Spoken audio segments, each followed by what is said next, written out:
I stand in my son's new living room, staring at the keys in his hand.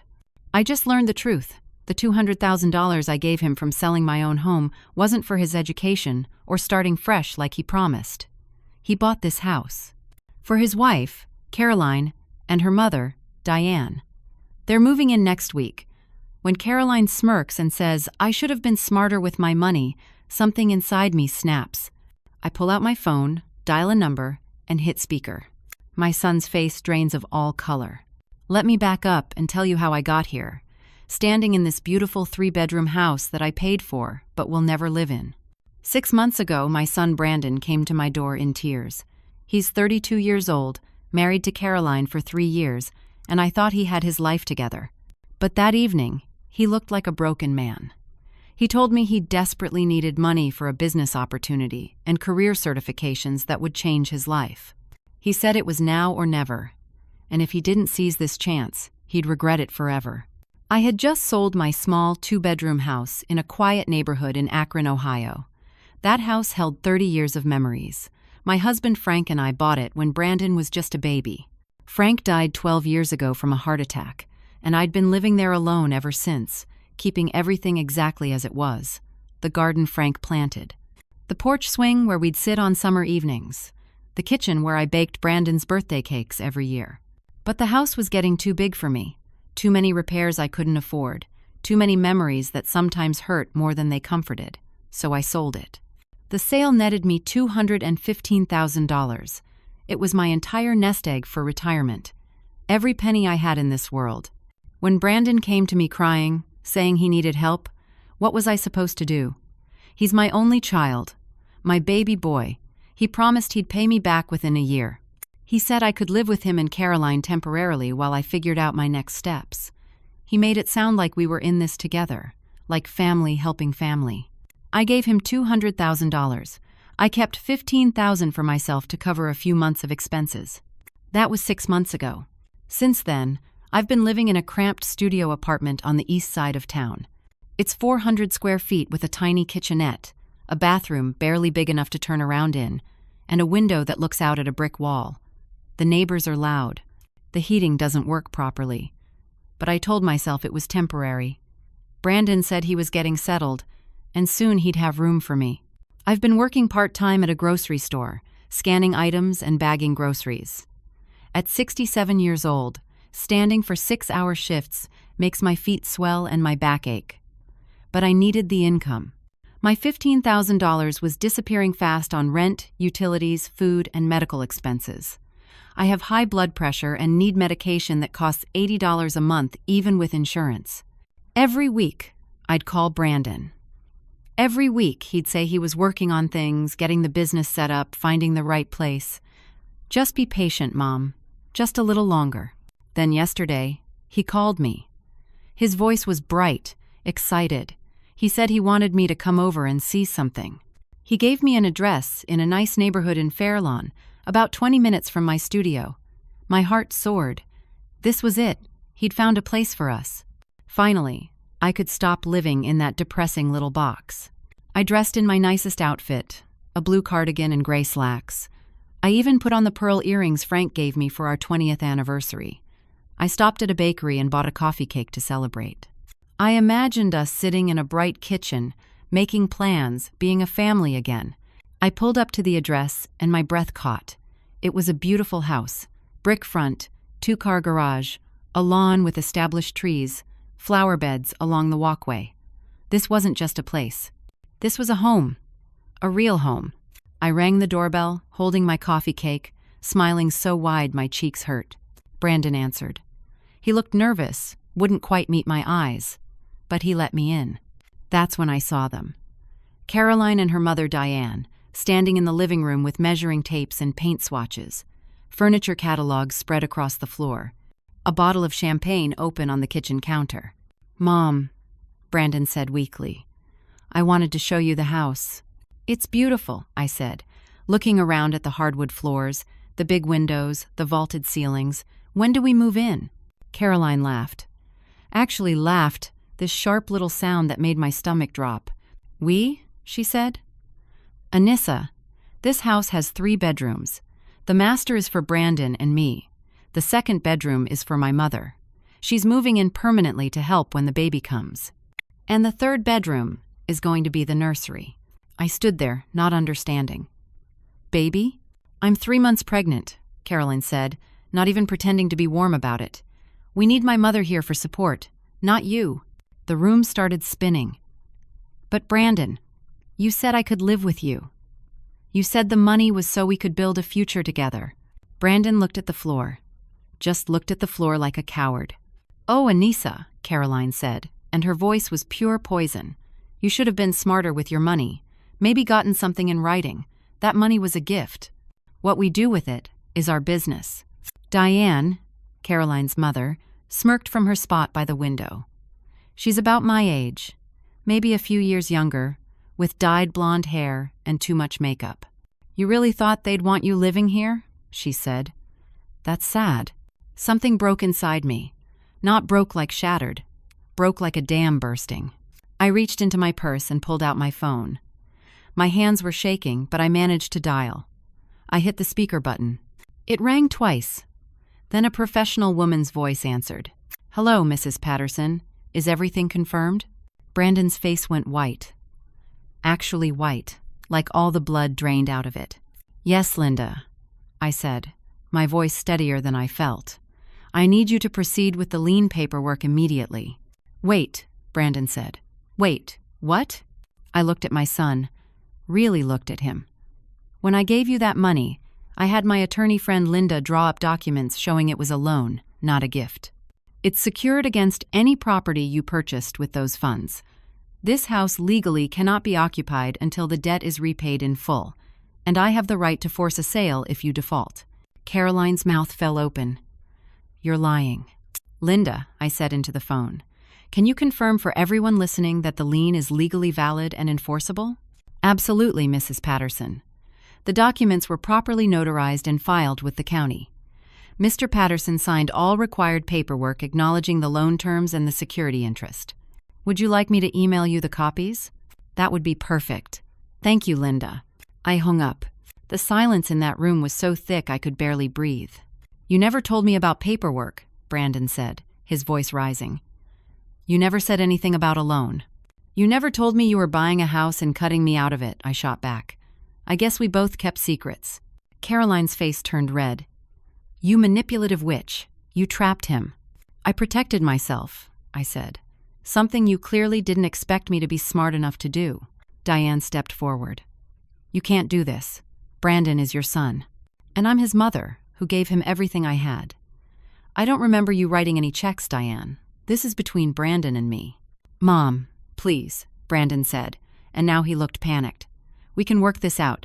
Just don't file the foreclosure thing. Give me time. You have 60 days to start making payments, I said. $2,000 a month until the full $200,000 plus 6% interest is repaid. Miss one payment, and I initiate foreclosure proceedings. I set the coffee cake down on their expensive granite countertop. Enjoy the house while you can. Then I walked out, my head high, my heart pounding so hard I thought I might collapse. I made it to my car before the shaking really started.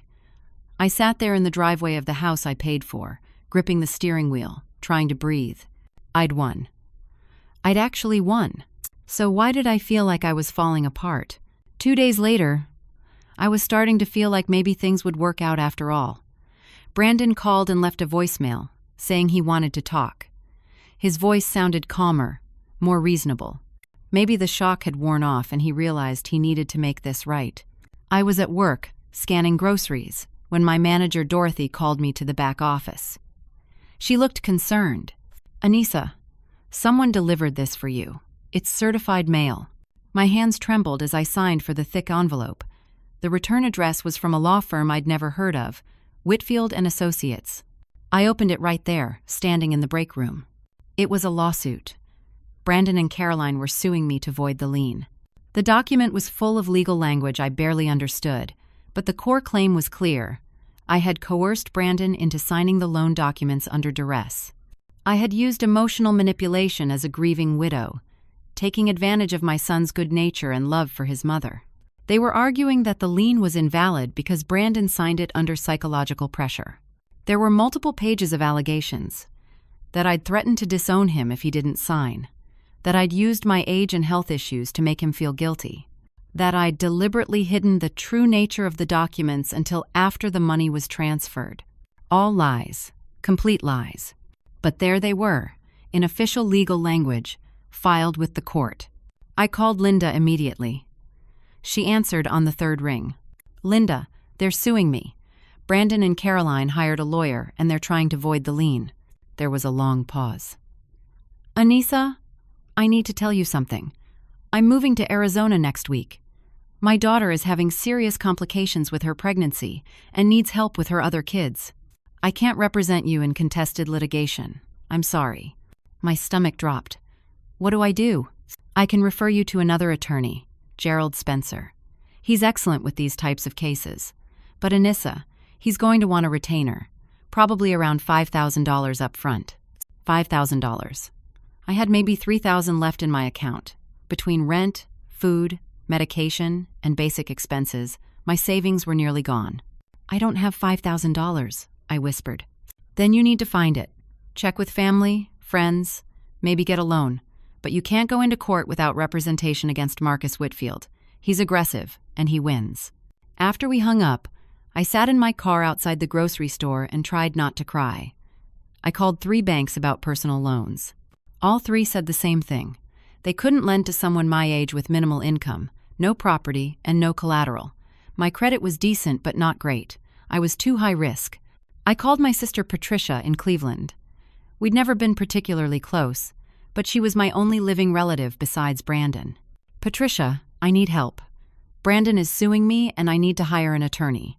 She sighed, that long-suffering sigh that meant she thought I was being dramatic.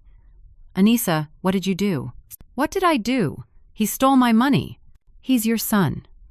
Maybe you should just let this go. Is money really worth destroying your relationship with your only child?" "He destroyed it first," I said, my voice breaking. "You're being stubborn." Brandon said you trapped him with legal papers he didn't understand. "That's not right, Anissa. He's a good boy. He's a 32-year-old man who lied to me and stole my life savings. I think you're overreacting, and I can't get involved in this. I have my own problems. I'm sorry." She hung up. I sat there, holding my phone, feeling more alone than I'd felt since Frank died. Over the next week, things got worse. Caroline started a social media campaign. She posted on Facebook about elderly financial abuse, about how some parents use money to control their adult children, about how she and Brandon were fighting against manipulation.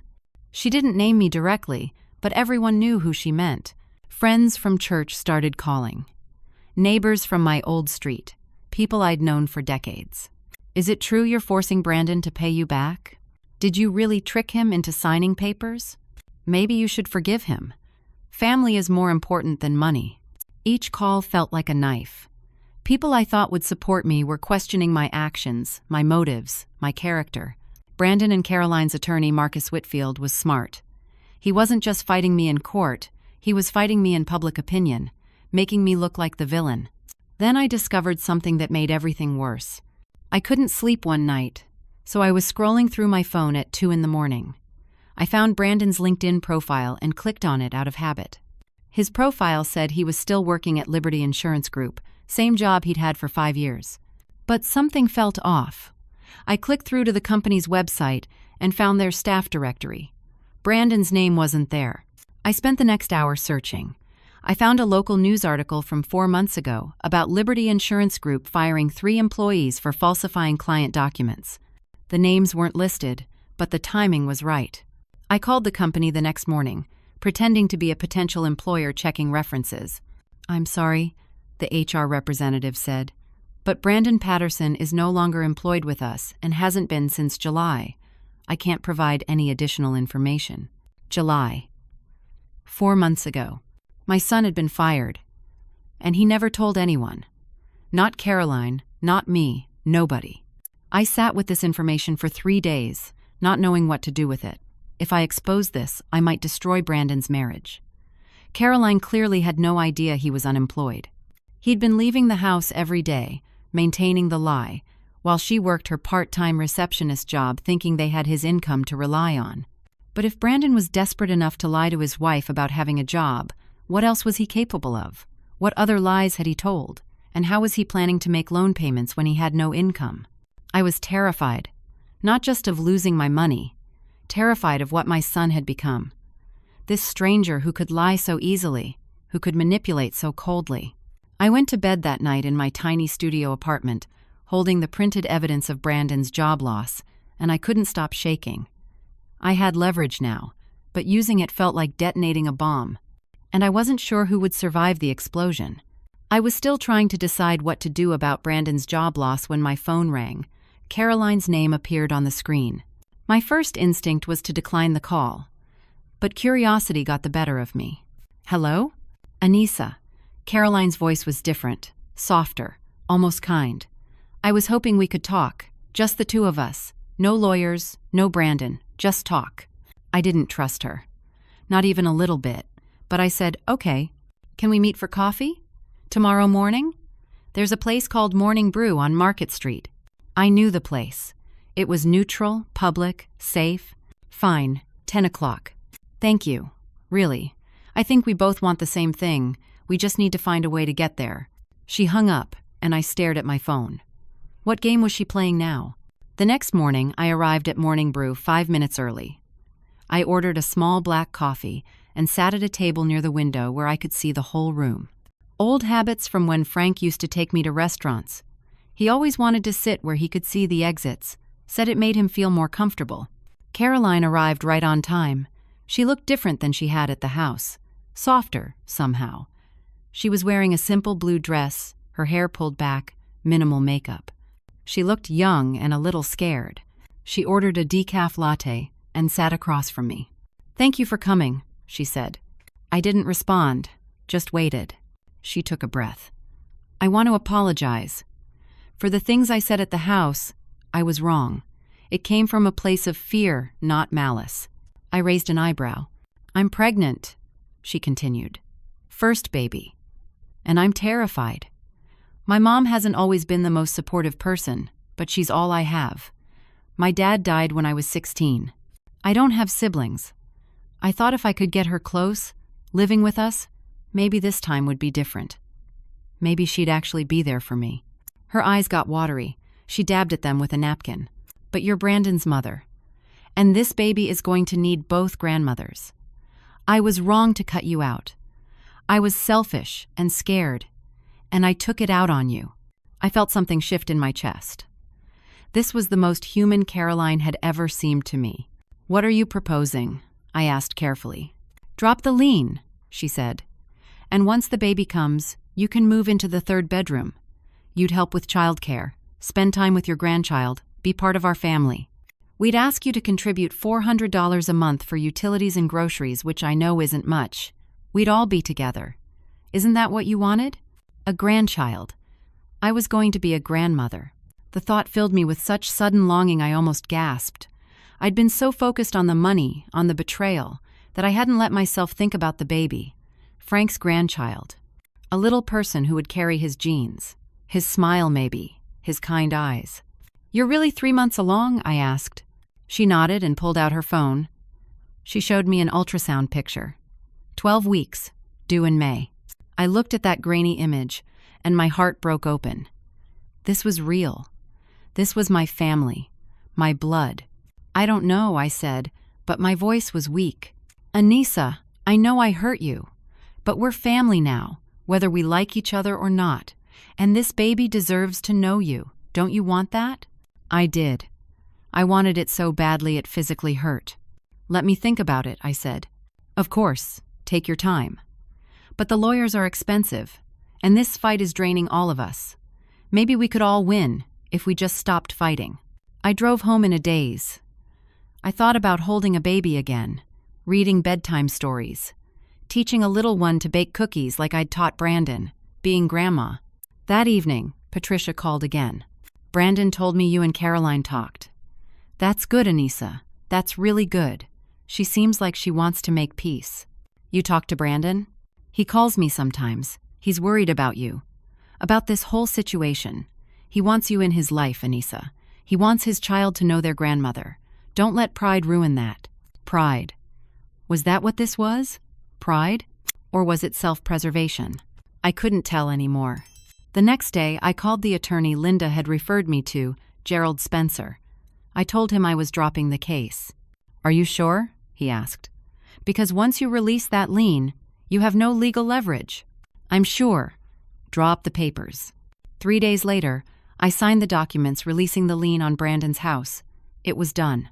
I told myself family was more important than money, that I was doing the right thing. That holding on to anger would only poison me. I bought a stuffed elephant for the baby and drove to the house to drop it off. It was the middle of the afternoon on a Wednesday. I figured Caroline might be home from her receptionist job at the dentist's office. I pulled into the driveway and stopped cold. There was a moving truck parked in front of the house. The garage door was open, and I could see boxes stacked inside. My heart started pounding. I got out of the car, clutching the stuffed elephant. Diane came out of the front door carrying a lamp. She saw me, and her face twisted, with something between amusement and contempt. "What are you doing here?" she asked. "I brought something for the baby." "What's going on? Are you moving?" Caroline appeared in the doorway behind her mother. When she saw me, the mask dropped, completely. That soft, scared, pregnant woman from the coffee shop vanished, replaced by someone cold and calculating.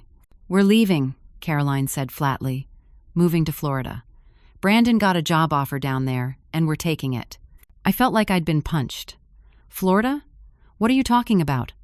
I thought I was going to live with you, help with the baby." Caroline laughed. Actually laughed, this cruel sound that echoed in the garage. "You really believe that?" "Oh, Anissa, you were pathetically easy to manipulate. I needed you to drop that lien so we could sell the house or rent it without legal complications, and you fell for it." "But the baby," I said, my voice breaking. "Your baby. My baby will be fine. Far away from a bitter old woman like you. Did you really think I wanted you around? You're clingy, you're needy, and you're a liability. Brandon doesn't even like you that much. He's just too weak to say it." Diane grinned, setting the lamp in the truck. "The look on your face right now is priceless." I turned and there was Brandon, coming out of the house carrying a box. He saw me and stopped. "Brandon," I said, "tell me this isn't true." He wouldn't look at me. Just stood there, holding his box, like a coward. "Brandon!" "I'm sorry, Mom," he mumbled, "but Caroline's right. This is better for everyone. You promised." At the coffee shop, she promised. "She lied," Brandon said quietly, "and I let her. I'm sorry." Caroline came down the driveway and stood in front of me. The meeting at the coffee shop was a setup. I needed you emotional and desperate. I needed you to think there was hope. And you gave me exactly what I wanted. You signed away your protection like a fool. "What about the lawsuit?" I asked. "We're dropping it. Don't need it anymore. You gave up the lien voluntarily. We won. Where are you going in Florida?" "None of your business. Somewhere you'll never find us. We're leaving in 2 days, and you'll never see your grandchild. That's what you get for trying to control your son with money." I stood there in that driveway, and something inside me just died. All the fight, all the hope, all the belief that somehow this would work out. Gone. "Keep your stuffed elephant," Caroline said, smirking. "You'll need something to remind you of what you lost." I don't remember driving back to my apartment. I don't remember walking up the stairs. I don't remember unlocking my door. I just remember collapsing on my bed and crying harder than I'd cried since Frank's funeral. Crying until there was nothing left inside me. Crying until I couldn't breathe. I'd lost everything. The money. The legal protection. My relationship with my son. My chance to know my grandchild. And it was all my fault. I'd been so desperate to believe in family, in reconciliation, in love, that I'd walked right into their trap.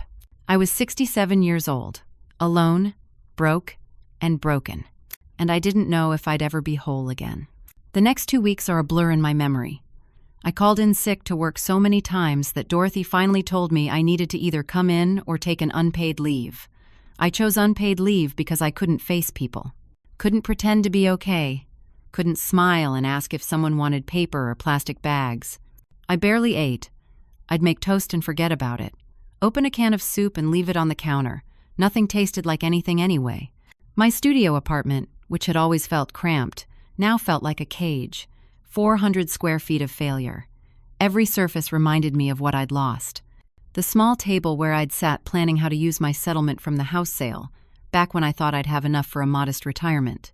The twin bed that used to be in Brandon's room when he was a teenager. The discount store plates I'd bought because I couldn't afford anything nicer. I tried calling Brandon 16 times. He blocked my number. I sent emails. He didn't respond. I even drove to the house once, but it was empty. They'd already left. A for rent sign was in the yard. My landlord, Mr. Kowalski, knocked on my door one morning. He handed me a notice. Rent was increasing by $200 starting next month. The building was under new management, and all tenants were getting raises. I did the math in my head. I had less than $2,000 left in my bank account. The new rent would be $800 a month. Add utilities, phone, internet, food, medication. I'd be broke in 3 months. Less if I had any unexpected expenses. Patricia called again. I shouldn't have answered, but I was so desperate for human connection I picked up. Anissa, Brandon told me you've been harassing him, calling constantly. You need to stop. I'm his mother, and he's an adult who's asked you to give him space. This is exactly why things went wrong. You're too controlling. You drove him away. I gave him everything I had. And you won't let him forget it. That's manipulation, Anissa. That's not love. Maybe you need to look at your own behavior instead of blaming everyone else. She hung up before I could respond. I sat there, her words echoing in my head. Was she right? Had I been controlling? Had I driven Brandon away by expecting too much? No. I gave him money he asked for. I protected myself legally, which was smart. He lied to me. He stole from me. But the doubt crept in anyway, poisoning my thoughts. I went back to work after 10 days. I had no choice. My savings were draining too fast. My first shift back, I was ringing up groceries when suddenly the room started spinning. The scanner fell from my hand. I grabbed the counter, but my legs gave out. I woke up on the break room couch. Dorothy was standing over me with a worried look. A paramedic was checking my blood pressure. It's 190/110, he said. Ma'am, you need to go to the emergency room. I'm fine, I said, trying to sit up. The room spun again. You're not fine. You passed out. Your blood pressure is dangerously high. You could have a stroke. They took me to Summa Health in an ambulance. I spent 4 hours in the ER while they ran tests and monitored me. A doctor who looked about Brandon's age told me I was heading for a serious cardiac event if I didn't get my stress under control. Do you have family support? He asked. I almost laughed. No. Friends? Not really. He looked sad for me, which somehow made it worse.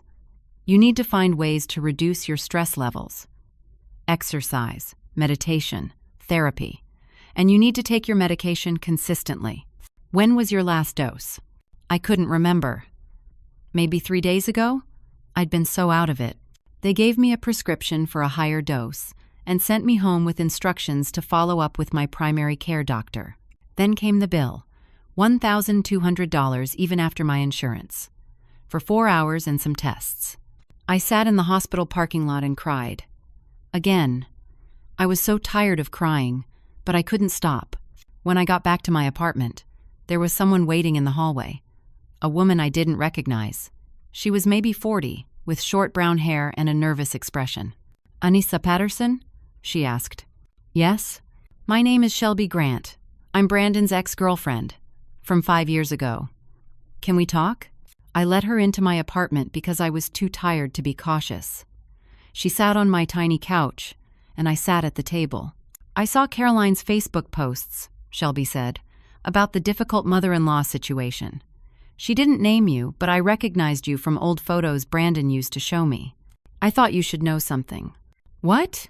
Brandon has a history of financial manipulation. When we dated, he convinced me to co-sign a car loan for him, said his credit was bad because of a clerical error, and he needed my help. I loved him, so I signed. He made 3 payments and then stopped. Completely ghosted me, ruined my credit. It took me 4 years to recover. I stared at her. He did that to you? Yes. And when I tried to talk to him about it, he blocked me everywhere, made me out to be crazy to our mutual friends. I lost friendships over it because he's good at playing the victim. Why are you telling me this? Shelby pulled a folder from her bag. Because I kept everything. Text messages, copies of the loan paperwork, bank statements showing the missed payments. I couldn't use it legally because the statute of limitations passed, but I kept it anyway. For proof. For my own sanity. She handed me the folder. I also did some research after Caroline's posts. She filed for bankruptcy 3 years ago. Credit card debt, over $40,000. She has a history of financial problems too. I looked through the documents, my hands shaking. How did you find this? Public records. Bankruptcy filings are searchable. And I remembered that Brandon met Caroline at some kind of financial recovery seminar. I always thought that was weird. Two people with serious money problems finding each other. They're in Florida now, I said quietly. I know, Caroline posted about it. Some beach town. I'm guessing they're planning to flip the house or use it as rental income. I can't do anything about it. I signed away my legal claim. Shelby nodded. I figured. But I wanted you to know you're not alone. You're not the first person Brandon's done this to, and I'd bet money you won't be the last. After she left, I sat with her folder of documents. Here was proof that my son was a con artist, that this wasn't a one-time mistake or Caroline's influence. This was a pattern, a history, a fundamental flaw in who Brandon was as a person. I'd raised this person. Where had I gone wrong? What had I missed? Was Patricia right that I'd been too controlling and this was his rebellion? Or had I not been firm enough and he'd never learned consequences? I took my new blood pressure medication and went to bed at 6 p.m. I couldn't face being awake anymore. I lay there in the dark, listening to my neighbor's television through the thin walls, and I thought about giving up. Not in any dramatic way, just letting go, stopping the fight, accepting that this was my life now.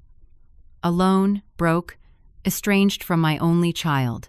Maybe that would be easier than continuing to struggle. I woke up the next morning and made a decision. I couldn't let this destroy me. Not completely. I'd survived losing Frank. I'd survived selling my house. I could survive this too. I started by going through Shelby's documents more carefully. She'd given me Brandon's pattern, but she'd also given me something else. Hope that I wasn't crazy, that this really was wrong. I looked up the house online. Sure enough, it was listed on multiple rental sites, not as a long-term rental, as a vacation property, fully furnished. Available for short-term stays starting at $175 per night. My $200,000 had become their investment property. I did the math. If they booked it even 15 nights a month, that was over $2,000 in income. Minus expenses, they'd probably clear $1,500 monthly. In 11 years, they'd have made back my entire investment, and they'd still own the property. I'd been so stupid. This was never about a home. This was always about money. I found the property management company that was handling the bookings, a place called Premier Stays that specialized in short-term vacation rentals. I called them. Hi, I'm interested in the property on Maple Ridge Drive. Can you tell me about the owners? The woman on the phone was cheerful. It's a lovely 3-bedroom. The owners are a young couple who just relocated to Florida for work. They've invested in making it perfect for guests. Do they own other properties? This is their first investment property, but they're already looking at expanding their portfolio. I thanked her and hung up. They weren't even trying to hide it. This was their business plan, funded entirely by stealing my retirement. I thought about contacting the media, exposing them, making this public. I found a local news station that did consumer protection stories. Channel 5 has a segment called Fighting for You where they investigate fraud and scams. I called and left a detailed message. 2 days later, a reporter named Jason Wright called me back. He sounded interested. We met at a coffee shop and I told him everything. I showed him all my documents, Shelby's evidence, the rental listings, everything. This is a good story, he said. Elder financial abuse is a real problem, and you've got documentation. Let me pitch it to my editor. For the first time in weeks, I felt hope. That hope lasted exactly 3 days. Then I got another letter. From Marcus Whitfield, Brandon's attorney. This one was different, more aggressive. It accused me of harassment. It listed every phone call, every email, every text I'd sent to Brandon. It called my contact with the media defamation and warned that if I continued to stalk their business affairs, they would file for a restraining order. But the worst part was at the end. They'd been building a case that I was mentally unstable. They had statements from Patricia about my erratic behavior. They had a statement from my landlord about me missing rent and appearing disheveled. They had records of my multiple sick days from work. They had my emergency room visit documented. They were painting a picture of someone having a mental health crisis, someone who couldn't be trusted to manage her own affairs. And they were threatening to petition for guardianship, to have me declared incompetent, to take control of what little money I had left. I read that letter 5 times, each time feeling sicker.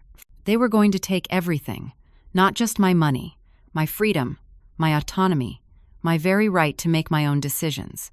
That evening, I came home from work to find 2 police officers waiting in the parking lot of my apartment building. "Anissa Patterson?" one of them asked. "Yes? We need to talk to you about a complaint that was filed." My heart stopped. "What complaint?" "Caroline Patterson filed a report saying you showed up at their residence in Jacksonville, Florida 3 days ago, screaming threats and trying to force your way inside." "I've never been to Florida. I was working. I can prove it." The officer nodded. "We're not arresting you, but there's an official complaint on file now. We need you to understand that any further contact with the Pattersons could result in charges for harassment or stalking."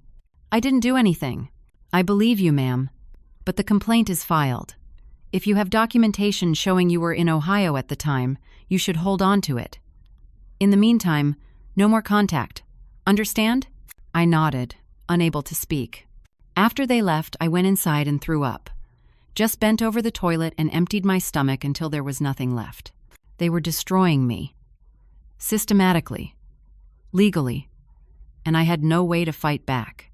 The next day, Jason Wright from Channel 5 called. "Anissa, I'm really sorry. My editor killed the story. He says it's too legally complex, and we could face a lawsuit from the attorney. We can't take the risk. But I have proof." "I know. And I believe you. But we're a small station and we can't afford to fight a law firm. I'm sorry." I hung up and sat in my apartment, staring at the walls. No legal recourse. No media support. No family backing. A police complaint on my record. Threats of guardianship. I was trapped. Completely trapped. I thought about the bottle of blood pressure medication in my bathroom cabinet. Thought about how easy it would be to just take all of them, to stop feeling this crushing weight, to stop being afraid and alone and defeated. I sat there for an hour, thinking about it. But then I thought about Frank, about how he'd fought through his heart attack for 6 hours, trying to survive, trying to come back to me. He didn't give up even when his body was failing him. I couldn't give up either. Not yet. But I didn't know what to do. I was out of options, out of ideas, out of hope. I went to bed that night feeling like I was drowning, and there was no one around to throw me a rope. I woke up at 6 a.m. to someone knocking on my door. Hard, insistent knocking that made my heart race. I stumbled out of bed, still in my pajamas, and opened the door. There was no one there, but there was an envelope on the floor. Official court documents. My hands shook as I opened them. Brandon and Caroline had filed for emergency guardianship. They were petitioning the court to have me declared mentally incompetent and to assign Brandon as my legal guardian. The hearing was in 5 days. 5 days to prove I wasn't losing my mind. 5 days to find an attorney. 5 days to save what little independence I had left. The documents included statements from multiple people. Patricia, saying she was worried about my mental state and my obsessive behavior regarding Brandon. My former landlord, Mr. Kowalski, saying I'd been struggling with rent and had appeared disheveled and confused on multiple occasions. Even a statement from my boss at the grocery store about my fainting incident and frequent absences.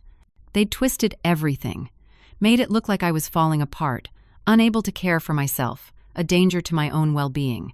I called every attorney I could find in the phone book. 12 attorneys. Not one would take my case without a retainer I couldn't afford. Legal aid had a waiting list 3 months long. I was going into this hearing alone. I tried calling Patricia. She wouldn't answer. I sent her a text. "How could you do this to me?" She responded, "I'm trying to help you. You need someone to make decisions for you before you hurt yourself. I wanted to scream. I wanted to throw my phone against the wall, but I just sat there, numb. I went to work that day because I had no choice. I needed every penny. Dorothy, my manager, pulled me aside during my break. "Anissa, what's going on? You've been off for weeks. I'm worried about you." I broke down. Right there in the break room, I told her everything. The whole ugly story from start to finish. She listened without interrupting. When I finished, she was quiet for a long moment. "My daughter went through something similar," she finally said. "Her ex-husband manipulated her finances, isolated her from family, made everyone think she was unstable. It took years for her to rebuild her life. How did she do it? She found a nonprofit that helps women escaping abuse. They gave her legal support, counseling, resources. Have you heard of the Elder Justice Coalition?" I shook my head. "They help seniors who are victims of financial exploitation. Let me get you their number." I called during my lunch break. A woman named Ruth answered. She sounded kind, competent. I told her about the guardianship hearing. "Can you come in today?" she asked. "We have emergency protocols for situations like this." I left work early, telling Dorothy it was an emergency. She told me to take whatever time I needed. The Elder Justice Coalition office was in a small building near downtown. Ruth met me in the lobby. She was maybe 50, with gray streaks in her dark hair and glasses on a chain around her neck. We sat in her office, and I told her everything. Again, I was so tired of telling this story. She took notes, asked clarifying questions, and at the end she said, "I believe you, and we're going to help you. I don't have money to pay you. We're a nonprofit. We work with volunteer attorneys who handle these cases pro bono. I'm going to assign Samuel Harris to your case. He's one of our best, and he's handled dozens of guardianship challenges." For the first time in days, I felt like maybe I could breathe. Samuel Harris called me that evening. He was 62, recently retired from a big law firm, and now volunteered his time helping seniors. We talked for 2 hours. He asked detailed questions about everything: the money, the lien, the lawsuit, the police complaint, all of it. "They're building a narrative," he said. "But narratives can be dismantled. We just need evidence to counter every claim they've made." "Can you get documentation of your work schedule for the day they claim you were in Florida?" "Yes, I can get my time cards." "Good. And we need character witnesses, people who can testify that you're competent, lucid, and capable of managing your own affairs." "My manager, Dorothy. She's seen me at work every day." "Perfect. Anyone else?" I thought hard. "There's a woman named Shelby. She's not a friend exactly, but she gave me information about Brandon. She might help." "Get me her contact information. We're going to fight this, Anissa. But you need to prepare yourself. Guardianship hearings are difficult. Courts tend to err on the side of caution when it comes to protecting vulnerable adults. We need to be absolutely prepared." 2 days before the hearing, something unexpected happened. My phone rang. Unknown number. "Hello? Anissa, it's Diane, Caroline's mother." She was crying. "What do you want?" "I need to talk to you. In person, please. It's important." "Why should I trust you?" "Because I made a terrible mistake, and I need to make it right. Please, meet me at the park near your apartment, the one with the playground. I'll be there in an hour." I almost said no, but something in her voice, the desperation, the fear, made me curious. I went to the park. It was late afternoon, getting dark. Diane was sitting on a bench near the empty playground. She looked awful. Her hair was messy, her makeup smudged, and she'd clearly been crying. I sat down, keeping distance between us. "What do you want?" I asked. "I'm sorry," she said immediately. "I'm so sorry for everything." "Sorry doesn't give me back my money." "I know, but you need to know the truth." "About Caroline." She pulled tissues from her purse and wiped her eyes. "Caroline has been lying to me too. I gave her $50,000 6 months ago. She said it was for medical expenses for the pregnancy. High-risk pregnancy. Special doctors. Things insurance wouldn't cover. I gave her everything I'd saved. Let me guess. She didn't use it for medical expenses. She used it for furniture, for designer clothes, for a vacation to the Bahamas that she didn't tell me about until I saw the photos on Facebook. When I confronted her, she laughed at me. Said I was stupid for believing her. Diane started crying harder. And I found out she's been having an affair. Some man she met online. He's been encouraging her to divorce Brandon and take everything. She's planning to claim she's the sole manager of the rental property business, that Brandon contributed nothing, and file for divorce as soon as the business is profitable enough. Brandon knows? No. And if he finds out, it'll destroy him. He worships her. He thinks she's perfect. Why are you telling me this? Because she's planning to use you to destroy Brandon. The guardianship hearing is part of her plan. If you're declared incompetent and Brandon becomes your guardian, he'll be responsible for you financially. All your expenses, any debts, everything. And then when she divorces him, she'll argue he has too many financial obligations to deserve anything from their assets. I stared at her. That's insane. It's calculated. Caroline is not stupid. She's smart and she's vicious, and she's planned this all out. Diane pulled a folder from her bag. I copied everything I could find. Text messages with the other man, financial records showing how she spent my money, documents about the rental property business showing she's the sole registered owner, not Brandon. She cut him out of it completely. She handed me the folder. I can't let her destroy my grandson's father. I was wrong to help her, and I was wrong to help destroy you. Will you let me testify at the hearing? Tell the truth about what Caroline's been doing? I looked at this broken woman, Caroline's own mother, sitting next to me in a darkening park. She's your daughter. And she's become someone I don't recognize, someone who scares me. Diane grabbed my hand. Please, let me help fix this. It's the least I can do. I took the folder. Inside were dozens of pages. Text messages between Caroline and a man named Derek, talking about how stupid Brandon and Diane were, how easy it was to manipulate them, how the rental property was going to set Caroline up for life. Financial statements showing Caroline had spent Diane's $50,000 on luxury items. Legal documents showing the rental property LLC was registered solely in Caroline's name. When did you find all this? I asked. Last week. I was helping them move, and I found a box of papers Caroline thought she'd packed. I couldn't believe what I was seeing.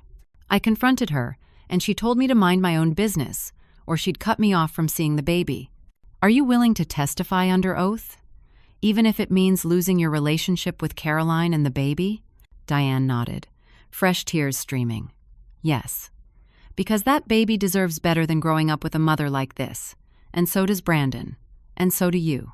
We sat there together as the sun set.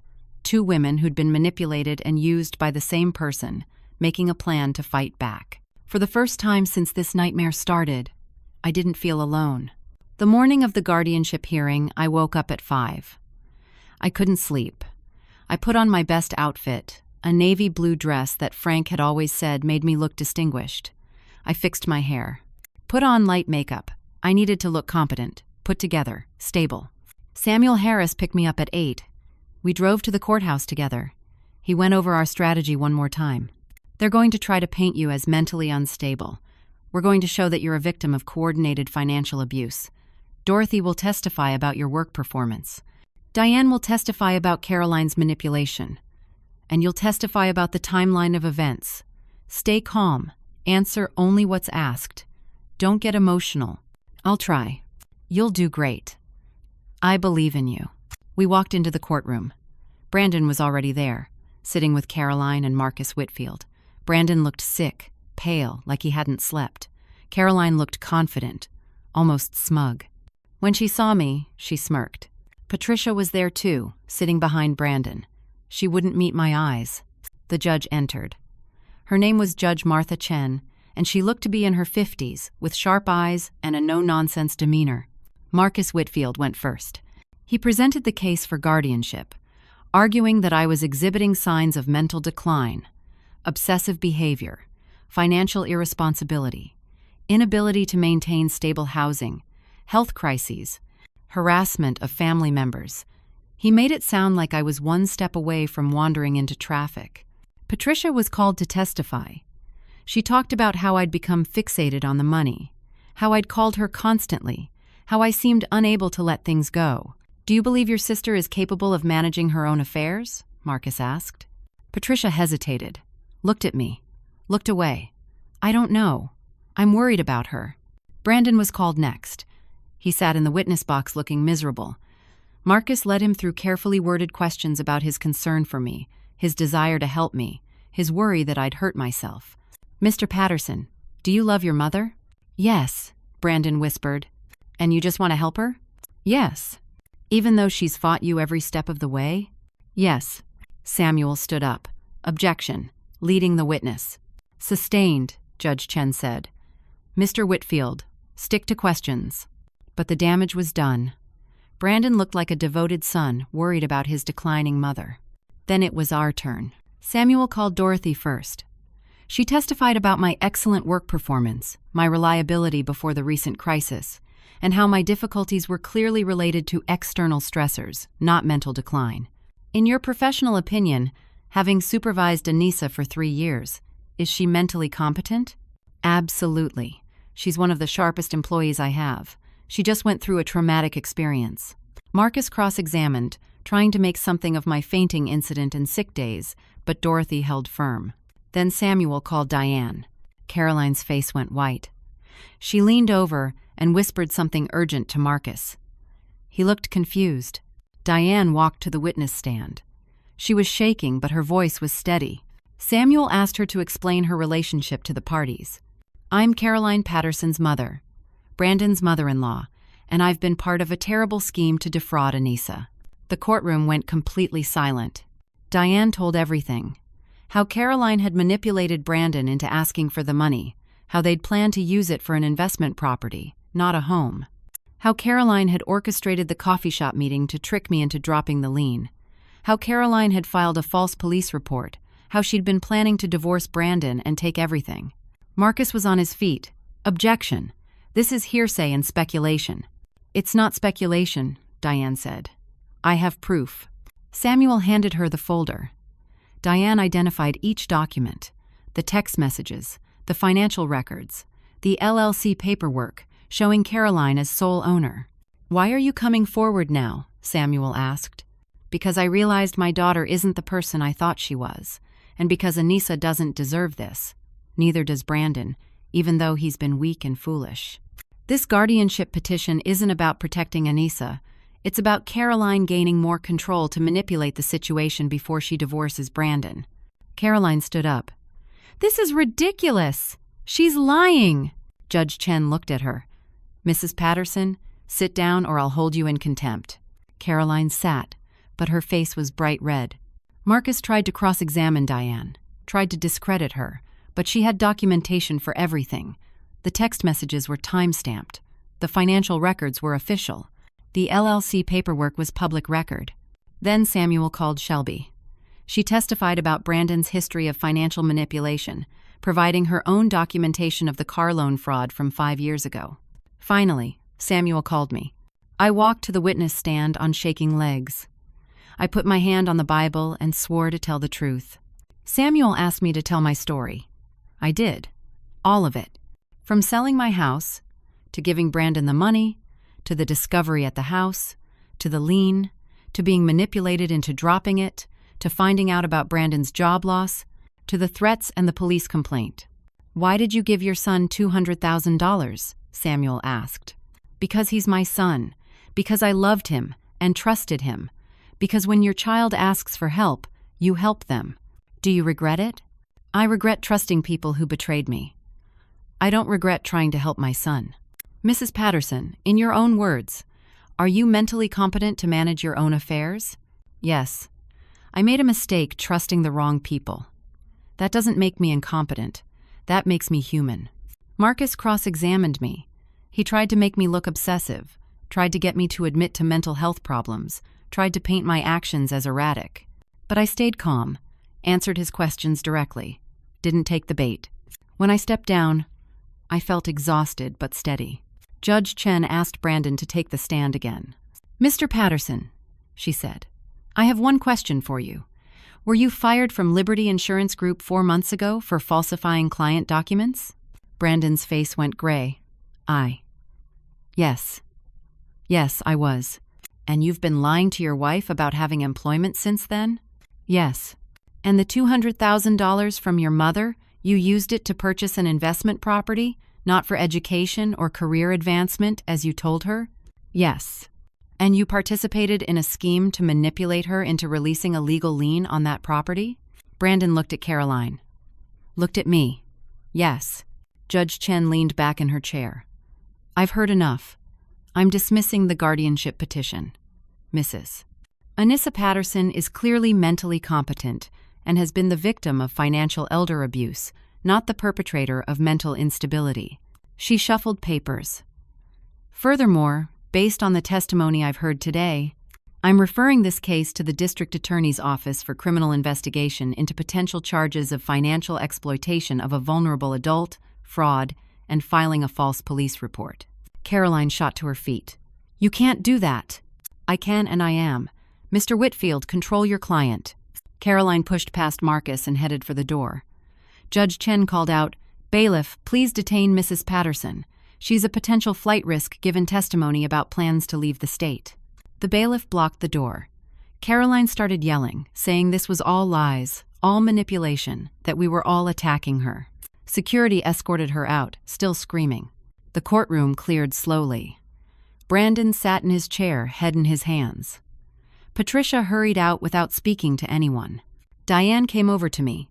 I'm sorry. For all of it. Thank you for telling the truth. What will happen to the baby? I don't know. That's up to you and Brandon to figure out.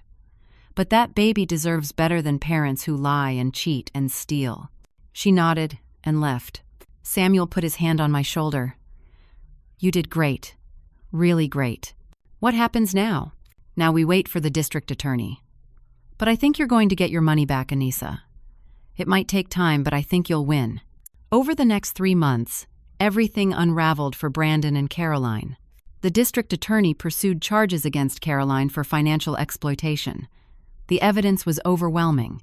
She ended up taking a plea deal, 5 years probation, restitution, and mandatory counseling. Brandon, facing potential charges as an accomplice, cooperated fully. He testified against Caroline. He agreed to sell the house and repay me in full. Caroline's affair became public during the investigation. She filed for divorce, trying to claim half of everything, but since the house was purchased with fraudulent funds, she got nothing. The divorce was finalized in 8 weeks. The house sold for $230,000. After paying off the mortgage and closing costs, there was $208,000 left. All of it came to me. Plus, Marcus Whitfield's firm paid an additional $12,000 in legal fees as part of the settlement. I had my money back. All of it, and then some. Brandon moved back to Ohio. He got a job at a small insurance agency, starting over at the bottom. He rented a studio apartment even smaller than mine had been. He wrote me a letter. A long one, on actual paper, in his own handwriting. He said he was sorry. That he'd been weak and stupid and greedy. That he'd let Caroline manipulate him because he'd been afraid of being alone. That he'd betrayed the one person who'd always loved him unconditionally. He said he understood if I never forgave him, but he was in therapy and working to become a better person. He said he loved me, and he'd spend the rest of his life trying to make things right. I read that letter probably 20 times over the next few weeks. I used the money to buy a small cottage in rural Pennsylvania. 2 acres, a garden space, a front porch with room for a swing. It was quiet and peaceful, and mine. Really mine. I also started volunteering with the Elder Justice Coalition. I helped other seniors who'd been financially exploited. I told my story in support groups. I learned that I wasn't alone, that this happened to thousands of people every year, that shame and silence only protected the abusers. I learned that surviving meant more than just getting my money back. It meant reclaiming my voice, my dignity, my sense of self-worth. 6 months after the trial, on a Saturday morning in spring, there was a knock on my cottage door. I opened it to find Brandon standing there. He was holding a small potted plant, a violet with purple flowers. "Hi, Mom," he said quietly. I looked at him. He'd lost weight. He looked older, more tired, but also somehow more real than he'd looked in years. "What are you doing here?" I asked. I wanted to ask if we could talk. I've been in therapy for 6 months. I've been working on myself. I'm not asking for forgiveness because I know I don't deserve it, but I'm asking for a chance to show you I'm trying to change. I stood in my doorway, holding it half open, not inviting him in, but not closing it either. "I'm not ready to forgive you yet," I said, "and I may never fully trust you again. What you did was unforgivable. You stole from me. You lied to me. You tried to have me declared incompetent. You betrayed me in every way a child can betray a parent." "I know," he whispered. "But," I continued, "I'm willing to see if you're serious about changing. We'll start with coffee once a month. Here, on my porch, not in my house. You don't get to come inside my home until you've earned that. You don't get my trust back until you've proven over years that you've changed. You have to earn everything else." Brandon nodded, tears streaming down his face. "Thank you. That's more than I deserve." "Yes, it is. Don't make me regret it." He set the violet on my porch step and left. I watched him drive away, then picked up the plant. It was healthy, well cared for. The kind of thing that took attention and effort to keep alive. Maybe that was a sign. Maybe not. Time would tell. I carried the violet inside and set it on my kitchen windowsill, where it would get morning sunday. Then I made myself a cup of coffee and sat on my porch, looking out at my garden. I'd planted tomatoes and peppers and herbs. In a few months, I'd have fresh vegetables. I'd make salsa like I used to make for Frank. I'd can jars of tomato sauce for winter. I'd live my life on my terms, in my space, with my peace. They say blood is thicker than water, but I learned that love without respect is just another word for being used. I learned that protecting yourself isn't selfish, it's survival.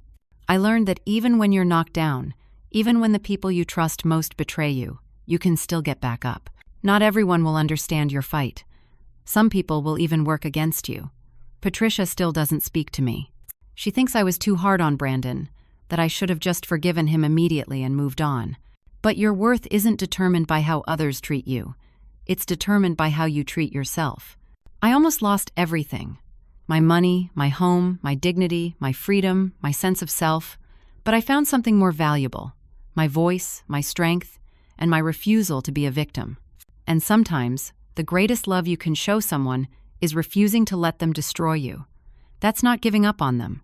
That's saving yourself. And that's enough. I sat on my porch that spring morning, the sun warm on my face, my coffee cooling in my hands, my garden growing in front of me. I was 68 years old. I was alone. I was at peace. And for the first time in over a year, I felt like I was home. The future was uncertain. Brandon might change, or he might disappoint me again. But either way, I'd survive. Because I'd learned the most important lesson of all. I was strong enough to save myself. And nobody could take that away from me. Now I want to ask you something. Have you ever been betrayed by someone you trusted completely? Someone you thought would never hurt you? And if you found the strength to fight back, to reclaim your life, what did that journey teach you? I'd love to hear your thoughts in the comments below. And if this story touched your heart, if it made you think about your own relationships and boundaries, please hit that like button. Subscribe to hear more stories about real people facing real challenges and finding their way through. And share this with someone who might need to hear it, someone who might be going through their own battle and needs to know they're not alone.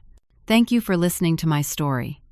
Thank you for being here. I hope wherever you are in your own journey, you find the strength to stand up for yourself, the courage to set boundaries, and the wisdom to know your worth. Take care of yourselves. You deserve it.